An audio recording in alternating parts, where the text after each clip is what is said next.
In this part, we will discuss the planning and execution of controlled human experiments. As you see, it's the major part of this lecture, and it consists of 5 subsections. Each of these sections corresponds to one of the stages in this process. These stages are: first we identify or clearly define the research question, then we plan the actual experiment, we perform data collection, it's often referred as the execution of the experiment, then we analyze the results that we got, and we do the packaging. In the research question stage, we refine the research question, clearly define it, identify also any propositions that apply to it. The planning stage is the most complex stage of the whole experimentation process. As you see, there are many sub-bullets, and they range all the way from the context selection over selection of subjects, the core part, the experiment design, up to check validity and detailed threats. What does that mean? Actually, in the planning stage, we are not only doing what one would typically see as planning, but also some sort of prediction about possible outcomes, about possible issues that may arise, and adapting the planning to take care of these issues. So that the planning stage is actually an iterative process, however, without fully executing the experiment. But sometimes some sort of pre-study is also part of this stage. Then there's a data collection stage. This is what is often referred to as the execution of the experiment. It contains a preparation part, the main execution part, which really means you run the experiment, you subject the individual subjects to the treatment that is of interest, and also data validation, for example, questionnaires correctly filled out, etc., are part of this data collection step. Then we do the actual analysis. That means we try to make sense of the results, and in particular, we try to perform the hypothesis tests to determine the outcome of our hypothesis, which are actually a refinement of the research question. So that's basically where we come back in full circle to the research question part. Then the last step is the packaging step. That means we integrate the results of the experiment, we summarize it, so what's the outcome, what is the answer to our initial research question, and typically it's also packaged. That means all the material is brought into a form that other people can replicate the experiment in a different context. That's very important to grow the body of evidence about some sort of research question. Let's go step by step through these individual stages. Let's start with the research question. What is actually a good research question? And the first points are actually pretty generic, meaning they also hold for other kinds of research approaches. A good research question is precise and explicit. So it clearly defines what is the questions, what are the subjects under study, what is the expected outcome, and how we measure it, or at least in a way precise enough that in the next stage we can derive a measurement, for example, using the GQM method.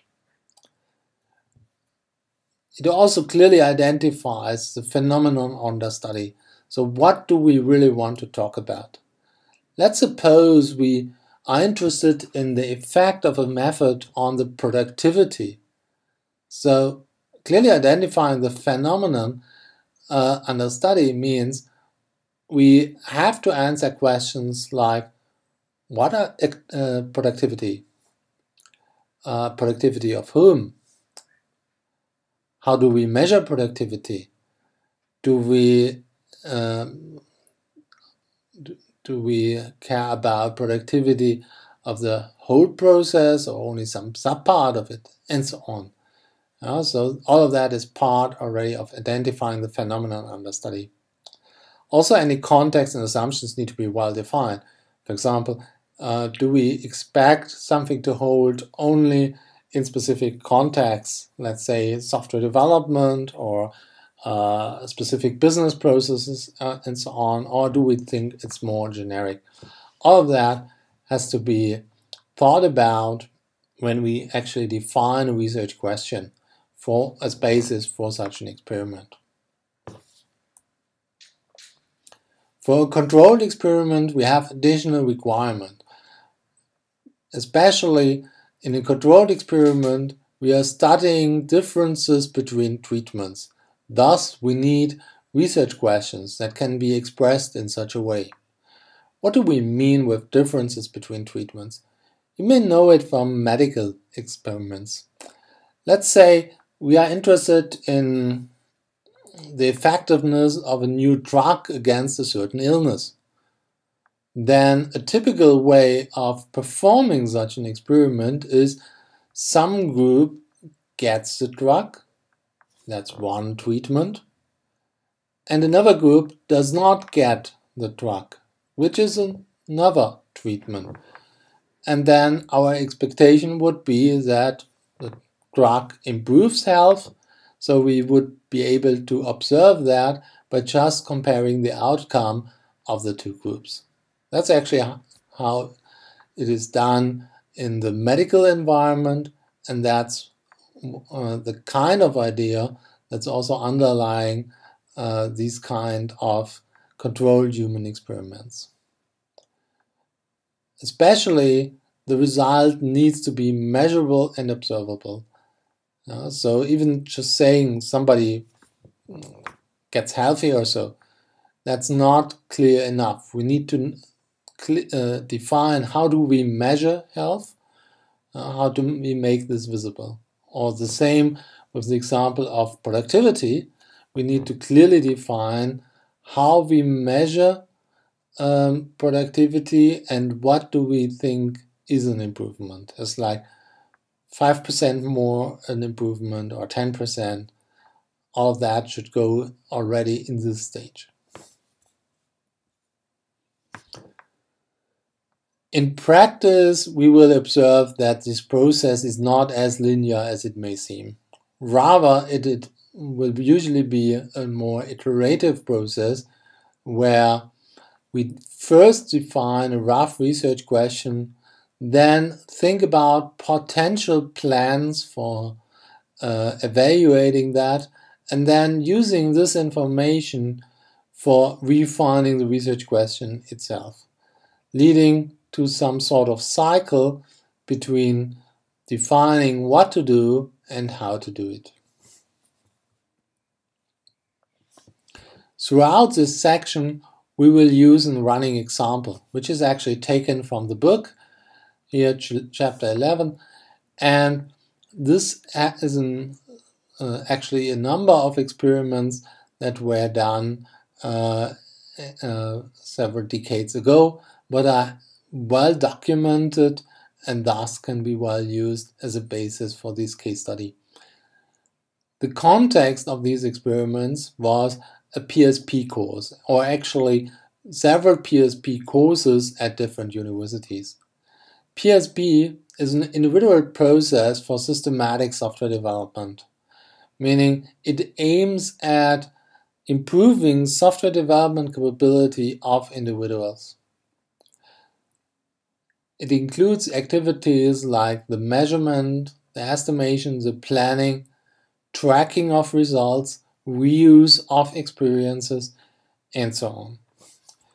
The objective of these experiments was to determine the differences in performance regarding productivity and defect density. All of that was based on 10 given programs for tasks throughout the course. In order to make results more comparable, all of that was based on a coding standard and also line counting standard. So the assumption is that different subjects adhered to this kind of standard, and thus their productivity numbers and defect density numbers measured in lines of code are somewhat comparable. However, one needs to acknowledge that, for example, for productivity, two different subjects do not necessarily need the same number of lines of code for solving a certain problem.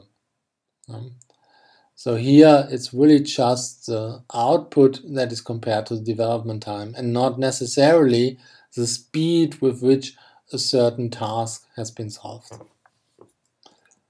Also, one should note that the experiment is performed in the context of PSP, probably influencing the overall productivity and development quality, but as there are no treatments that compare PSP with non-PSP, we will not be able to make any conclusions regarding the effect of PSP, but rather we are only talking about the effect on productivity and defect density given two other types of factors that we will discuss in a moment. But first, let me introduce the planning stage. It starts with the context selection. Here, different types of context might be used, and it's actually in the very beginning up to the designer of the experiment to choose from them. However, there are certain heavy restrictions, like, for example, typically it's easier to get a significant number of students than it is to get a significant number of professionals to participate in an experiment. So if number of participants is important, it typically favors the first. However, that is typically a problem also because the expectation could be that professionals would actually lead to different results than to students because they do certain activities on a day-by-day basis, while students might just be told about this activity and they are absolutely not into this activity and well trained at the point of performing the experiment. So there are certain trade-offs involved because typically not all of these characteristics can be optimal. The same holds to the second bullet, toy problems versus real problems. Ideally, we are interested in the performance of some methods on real-world problems. So we would usually favor real problems. However, if we translate that to an experimental setting, the problem is often that real problems are just too big to put them into a time-boxed experiment where we may only have like an hour or two to execute the experiment. Also, it may be too complex, for example, for students to grasp within a reasonable amount of time, or at least to have a sufficient in-depth understanding. So all of that goes into the selection of the specific context. So to summarize, we have the availability of study subjects. That's typically the number one criterion. Also, the amount of variation necessary to potentially achieve a clear evaluation influences this because it will tell us whether we need 2 different treatments, 3 different treatments, etc., which in turn leads to different requirements on the number of subjects that we have to deal with. Also, the importance of internal versus external validity is an issue. If we are more interested in internal validity, meaning the experiment analyzes what it claims to analyze, that typically favors our ability to get large number of subjects, and ultimately we will end up with student experiments. On the other hand, external validity, if that's more important, then it's important to demonstrate that the result of the experiment are transferable to the external world. In this case, however, we have to deal with professionals, and that then will typically lead to a lower number of participants. So typically there is a trade-off between these things. While we would like to optimize all kinds of validity at the same time, these are usually competing forces. In our running example, the situation was addressed as follows. A classroom setting was used, as we said earlier. It was conducted in a PSP course. People were not involved in industrial software development, at least not at the same time. So it was really an offline experiment, but some people already had significant experience in industrial software development. Participants were graduate students from computer science and electrical engineering programs, which had similar level of competence in both groups, meaning within each of those groups, competence was actually pretty diverse, but if you compared the profiles of both groups, there was a certain similarity. Also, enough participants for replication were needed to achieve internal validity.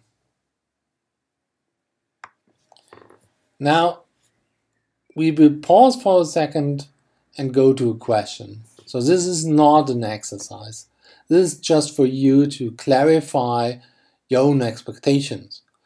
So please write down on a piece of paper or in a text file or whatever, A, would you expect that there's a systematic difference between computer science and electrical engineering students with respect to the qualities under study, meaning productivity and defect density? If so, which one? Would you assume this can be demonstrated in an experiment? If so, make a rough guess how many people would be needed.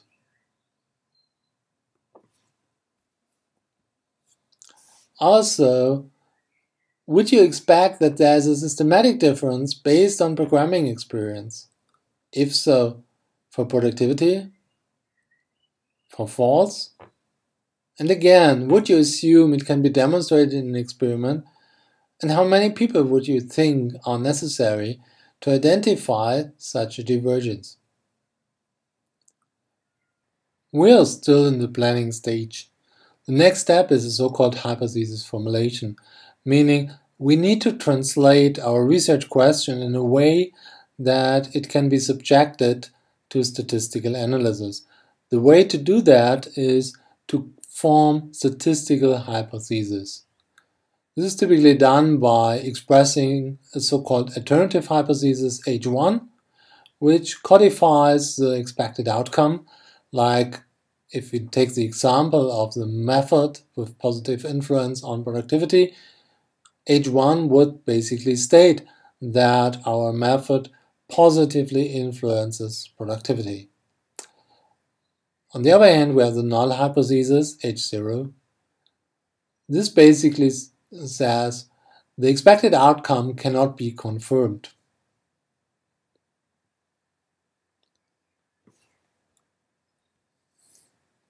Note that there is a big difference between a one-sided and two-sided hypothesis formulation. This needs to be later on reflected in the statistical analysis, but even more importantly, this hypothesis formulation here should correspond to our initial definition of the research question. Meaning, if we are interested in an increase of productivity, we should also say so.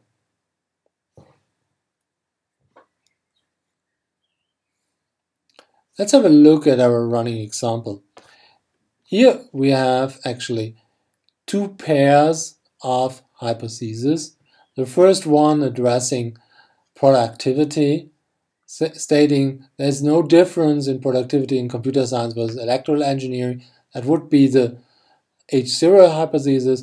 What we actually expect is there's a difference in productivity for the two programs, meaning for the students participating in the two programs. The second pair is on fault density. Our H1 hypothesis is fault density changes with C experience, meaning there's an impact of C experience on fault density. H0 says there's no impact of prior knowledge of C on fault density. If you look at these hypotheses, we understand that there are the following measures that we have to take in order to make a statistical analysis adequate for these hypotheses. These measures are at least the study program, this can be computer science or electrical engineering program, that is a nominal scale. The productivity measured as lines of code divided by the development time. This is a derived metric measured on a rational scale because both of these submetrics are rational scale metrics. Then we have experience. This will be a custom classification, like based on the years of experience or some other kind of levels that are going to be established, or whether people professionally developed software or just a few hobby projects and so on. That's ultimately an ordinal scale. Then we have fault density, which is measured as faults divided by lines of code. This is a derived metric measured on a rational scale.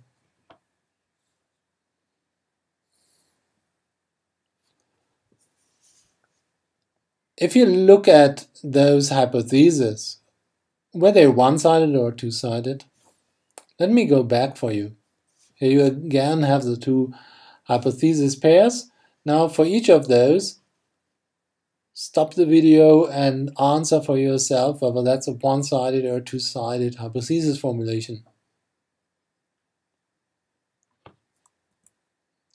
Welcome back.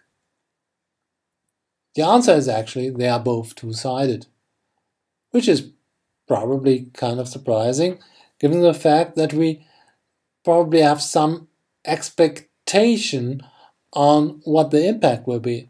Like if there's a higher level of knowledge of C, then we probably expect a lower fault density, not a higher one. Yeah?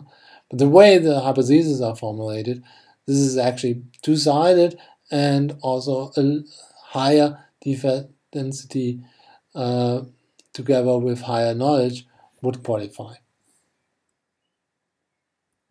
The next step is so-called variable selection. Here we determine what are dependent and independent variables. Independent variables are variables that are not influenced by other variables. These, in turn, can be subdivided into two categories. First are aspects that can be controlled in the experiment. In our running example, these would be things like student program and experience in C.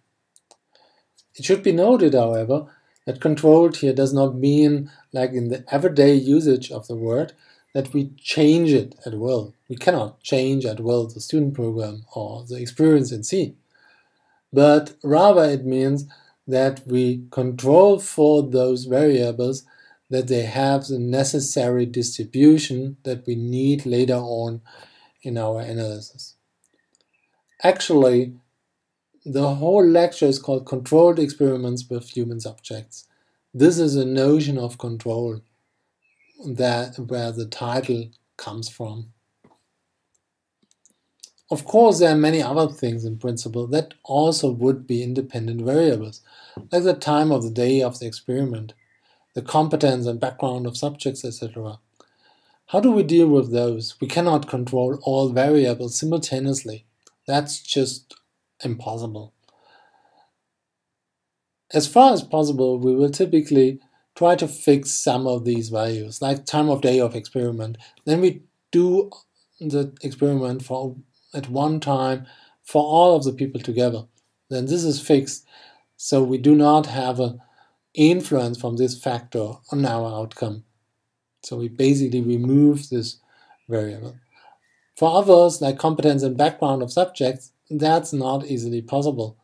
We could, of course, filter people, but this would mean that we may end up in a too low number of subjects.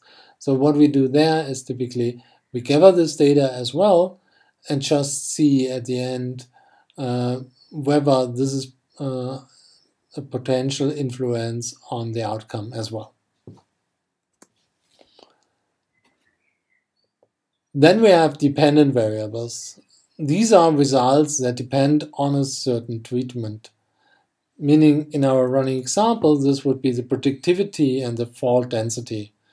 And we are interested actually in the influence that the controlled aspects among the independent variables have on the dependent variables. That's actually what controlled experimentation is all about.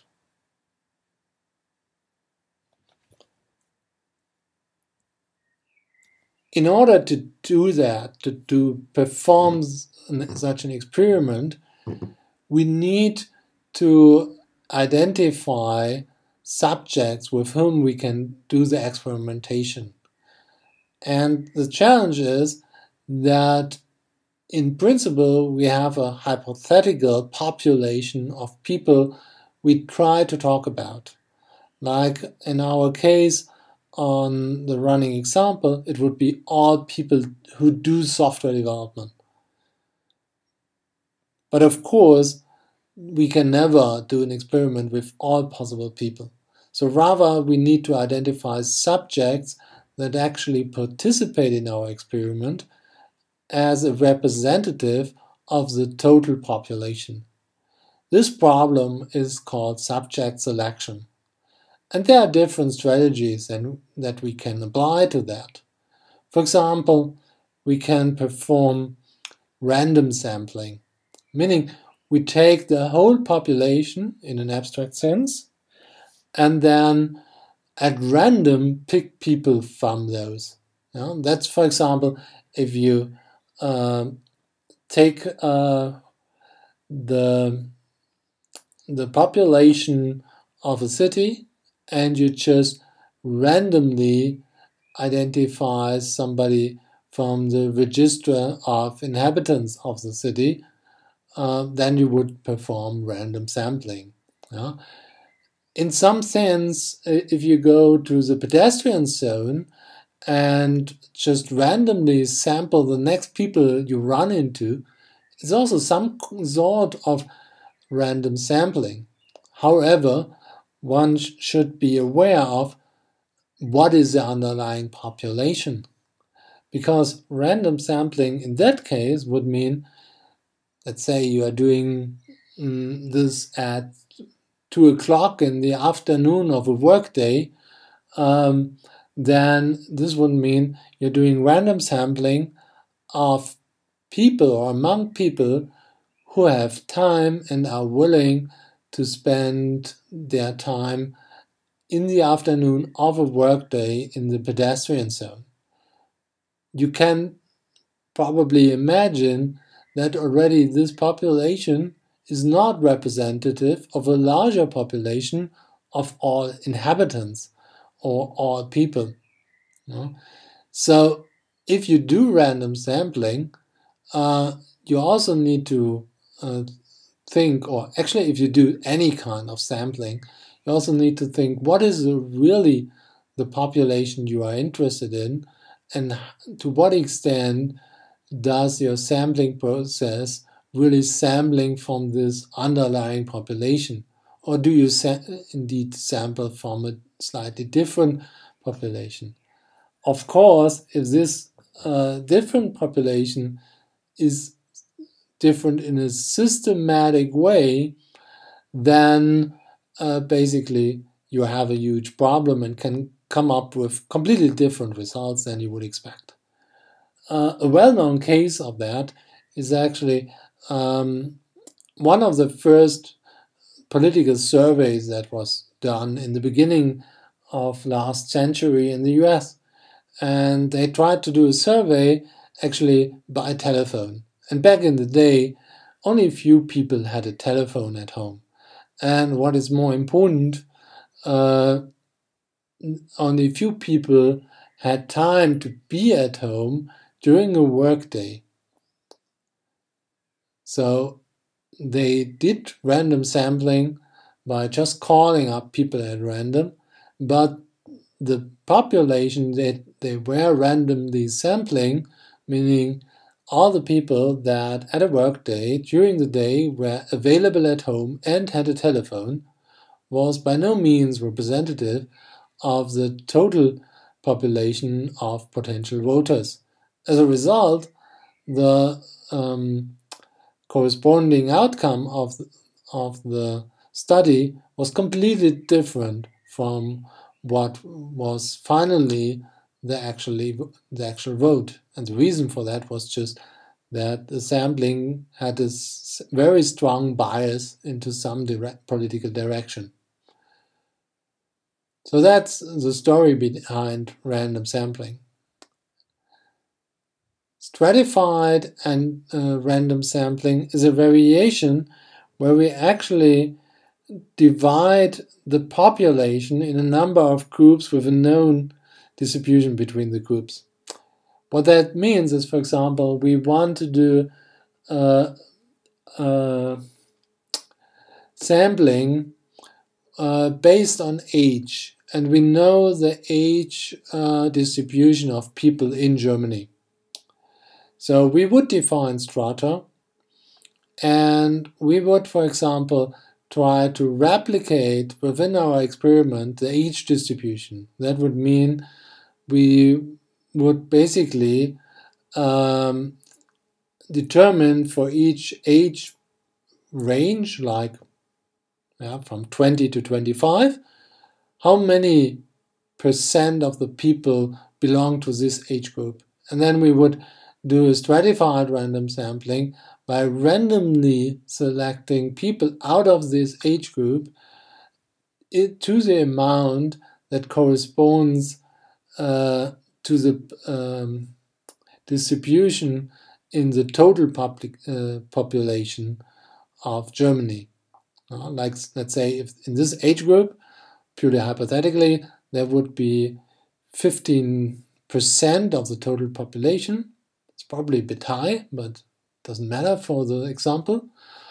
Then if we try to identify 100 representatives, then we would take 15 people from this age group, but we would select those completely at random, for example, by using the birth register or so. A third approach to sampling would be convenience sampling. That basically is, as it sounds, this would be that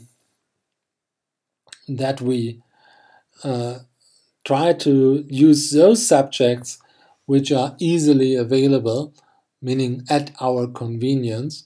And of course, with that, we take into account that they are not really that representative. Typically, fully representative sampling is extremely difficult, if not impossible, because in order to be representative of the group, one also needs to understand a lot about dependencies we actually only want to identify in the first place. So actually pretty often a convenience sampling is used. That was also the case in our running example. Here, actually the convenience sampling were the students taking the course. That was some sort of self-selection, meaning people simply subscribe to this course, and they may or may not have been to the representative of the larger population of all students, and more importantly, of the larger populations of all software developers.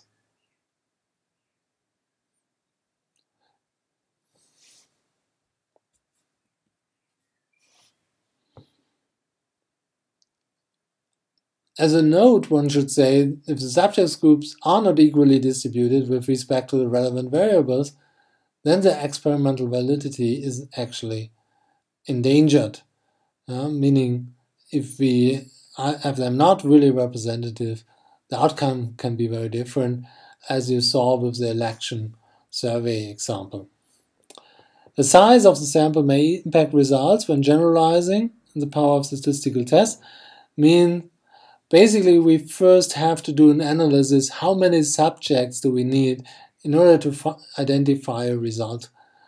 So that's one of the things that we have to do very early during the planning phase, because it also influences whether the experiment can be successful at all. And so this is something we have to take care of rather in the beginning. Usually the more subjects the better, so we will need some sort of recruitment of subjects.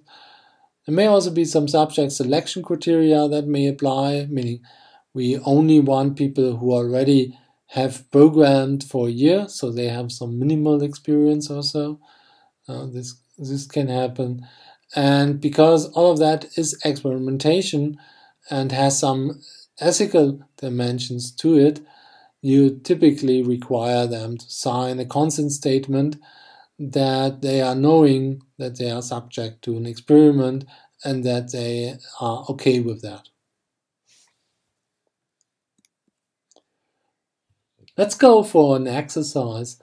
Let's assume we make an open call on a mailing list for participants to an experiment.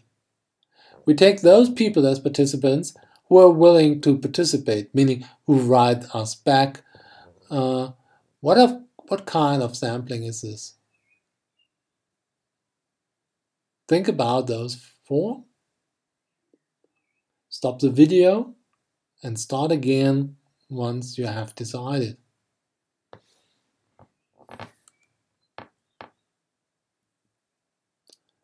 This is basically convenience sampling. We ask people, they conveniently come back, they self-select in a certain way on which we have no influence whatsoever. It's definitely not random, because there's not an underlying random distribution among the people, and it's certainly not stratified, because a distribution of certain values will not be representative of the total population. So it's really convenience sampling. Nevertheless, this is something that is done because it simply means it's easy to acquire a number of subjects.